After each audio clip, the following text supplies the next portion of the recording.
amigos de BPI TV, nosotros realizamos este contacto desde el rectorado de la Universidad de Carabobo, donde el vicerrector administrativo se va a pronunciar acerca de la preocupante deserción estudiantil en esta universidad y su impacto en la economía nacional. Vamos a escucharlo. Cuando hablo de universidad venezolana, hablo de las universidades, vamos a decir, autónomas, las universidades democráticas y las universidades que dependen de la estructura del Ministerio de Educación, pues. Las universidades cuyos nombramientos por parte de sus autoridades son por parte del gobierno. Todas asisten a un grave problema. En la actualidad tenemos una tasa de deserción extraordinaria y tenemos vamos a decir, una descapitalización del recurso humano en todas ellas, los cuales nos tiene obviamente preocupados. Pero cuando entramos a considerar qué está pasando aquí y revisamos las cifras de donde sale el insumo fundamental nuestro, que es la educación media venezolana, nos damos cuenta que durante el último año, 1,5 millones de estudiantes han abandonado lo que significa la educación primaria y la educación secundaria, en función de una investigación que hizo, en función del trabajo que el informe de memoria económica de memoria educativa venezolana 2017, tenemos 1,5 millones de estudiantes menos en educación básica y educación secundaria. Ese 1,5 millones de estudiantes era insumo para nosotros, era insumo para la universidad venezolana, y obviamente está dejando de ocurrir porque a lo interno del país hay una grave crisis económica y esa grave crisis económica se está traduciendo en un proceso de deserción en las aulas escolares. Fíjense que la cobertura de educación, la cobertura nacional, bajó de 48% a 38%, en base a una investigación de la Universidad Central y la Universidad Católica, en base a la encuesta en CAVI 2017, y la cobertura de educación privada, que era antes del 57%, bajó 45%. O sea, 12 puntos menos en términos conceptuales. O sea, hay una migración, vamos a decir, tanto de personas que estudiaban en colegios privados que ahora han pasado a públicos, y hay una ausencia y un abandono de las aulas, tanto a nivel privado como público. Yo voy todos los días a llevar a mis hijos a las 7 de la mañana y estoy sorprendido cómo los liceos que están en el camino, los liceos tradicionales del Trigal, en este momento no hay cola para poder entrar. La tradicional cola para llevar a las personas no existe. Entonces eso obviamente nos tiene preocupados porque lo que estamos perdiendo es el progreso del país. O sea, estamos perdiendo el futuro de Venezuela. ¿Y esto a qué se debe? A una cosa muy elemental. Una persona con salario mínimo en Venezuela tiene que durar 2 años trabajando para comprarse unos zapatos deportivos, 5 años para comprarse un teléfono inteligente básico, 21 años para comprarse una lavadora automática y 37 años para comprarse una nevera de 19 pies. Ante esta realidad, simplemente nuestra gente se está yendo, porque económicamente hay un desastre, y ese desastre es el que estamos todos asistiendo. Entonces simplemente la gente joven se ve sin opciones, se ve sin futuro.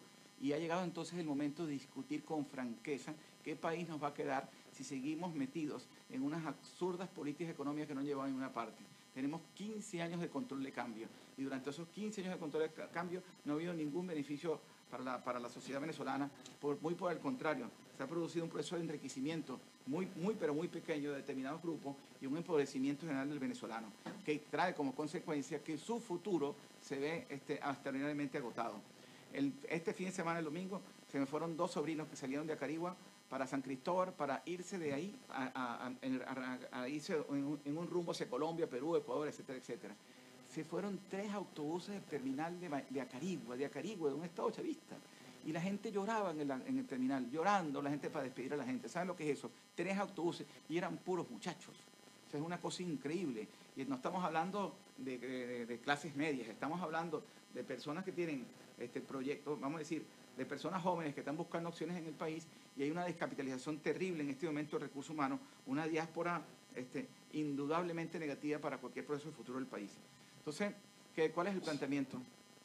Debemos convocar a todas las escuelas de economía del país, debemos convocar a todas las academias y a todos los talentos que tenemos en términos económicos y plantearle al Ejecutivo Nacional una serie de propuestas que al menos se planteen y que espero que se escuchen, porque al final lo que está en juego es el país, y el país se va a quedar sin gente si efectivamente no se toman las medidas económicas pertinentes.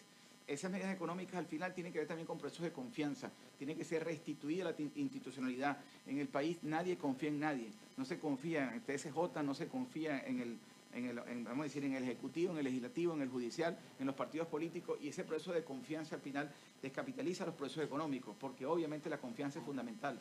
Y este año asistimos a un proceso en el cual debería recuperarse la confianza por renovación de procesos electorales, y todos sabemos que de seguir las cosas como están, en lugar de mejorar la confianza, se va más bien es a exacerbar ese proceso de desconfianza.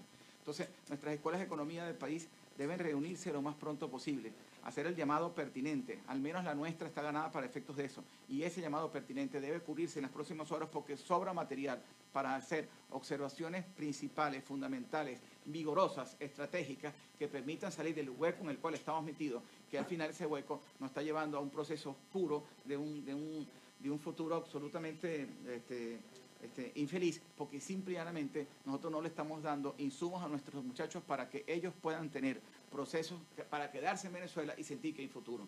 El proceso de deserción en las aulas nuestras es poderoso, pero el proceso vamos a decir, de materia prima que viene, está decayendo todo el tiempo, y hago una advertencia que de aquí a 5 o 6 años podemos simplemente quedarnos sin demanda, porque lo que está pasando abajo en primaria y secundaria no lo está viendo el resto del país, y esto está mucho más complicado de lo que puede pasar con las universidades. Bueno, entonces lo que yo le preguntaba antes del inicio de la rueda de prensa, ¿tienen ustedes algún tipo de estadísticas que sostenga esa deserción que hay ahora en las aulas? Yo no tengo porque como te digo, la universidad está, vamos a decir, yo estoy dando aquí las cifras de memoria educativa de 2017, que justamente habla cerca del 1,5 millones de estudiantes medios en primaria y secundaria, y obviamente eso va a tener un impacto con nosotros.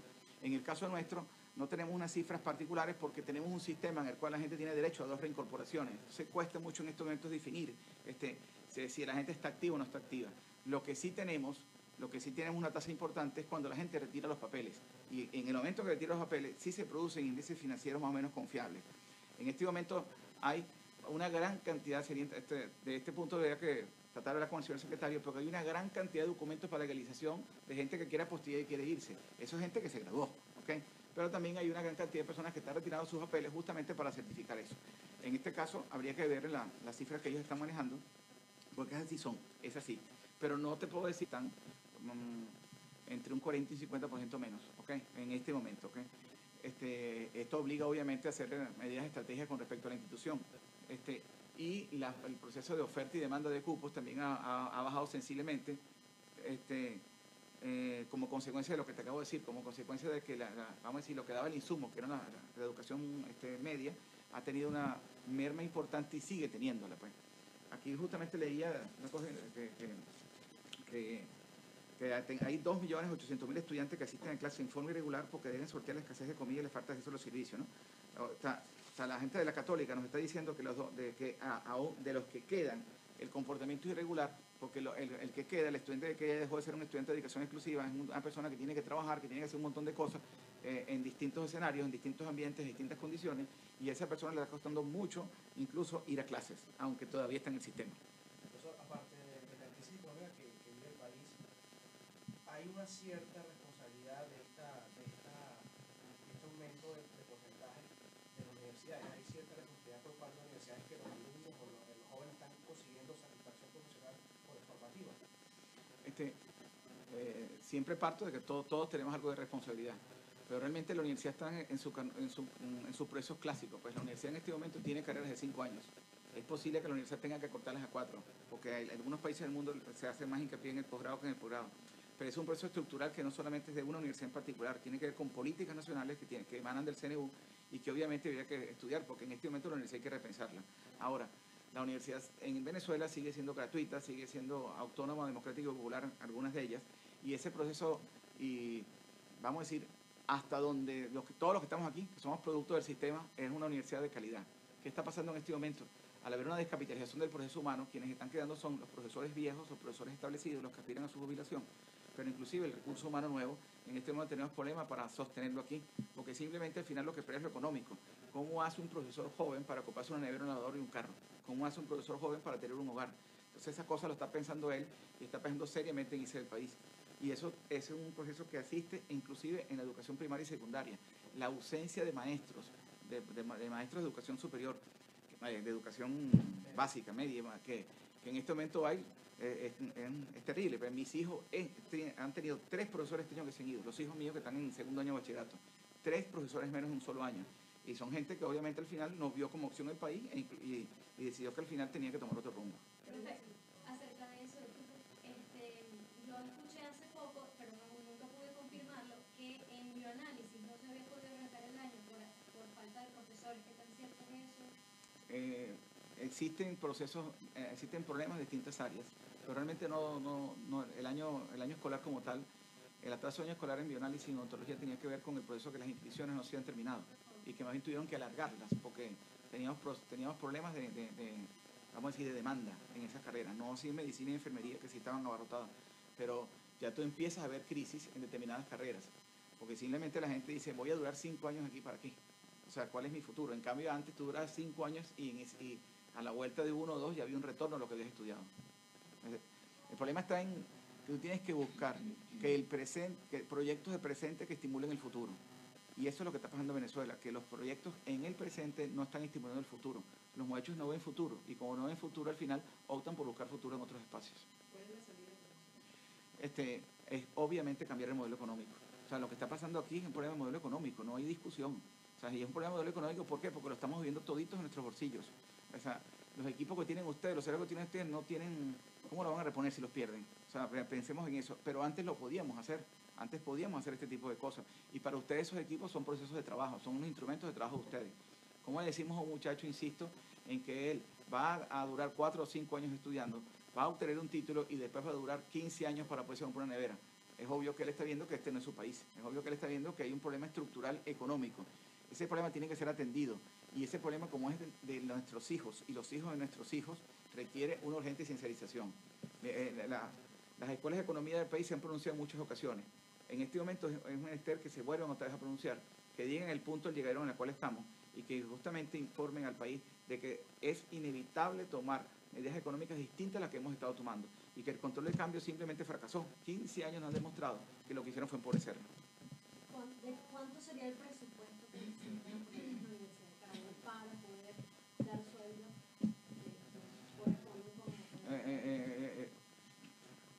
voy a dejar adelante del proceso de control de cambio. En este país hay una tasa en este momento oficial del dólar que está entre 25 y 30 mil bolívares. Ya no es 10, afortunadamente. Ajá. Cuando yo divido esa tasa entre lo que yo gano, y soy el vicerrector administrativo, ¿no? Yo estoy ganando como cerca de $50, $60. O sea, eso es un poquito más de $1 diario, $1.80 diario. Y los niveles de pobreza de un país se miden cuando tú ganas menos de $1 diario. Entonces, en este país el 80% del país gana menos de $1 diario. Entonces, estadísticamente hablamos, estamos en pobreza el 80% del país. Y ojo, queda un 20, en el cual más o menos un 10 no está en pobreza, pero se parece, ¿ok? Porque está en una condición muy mínima.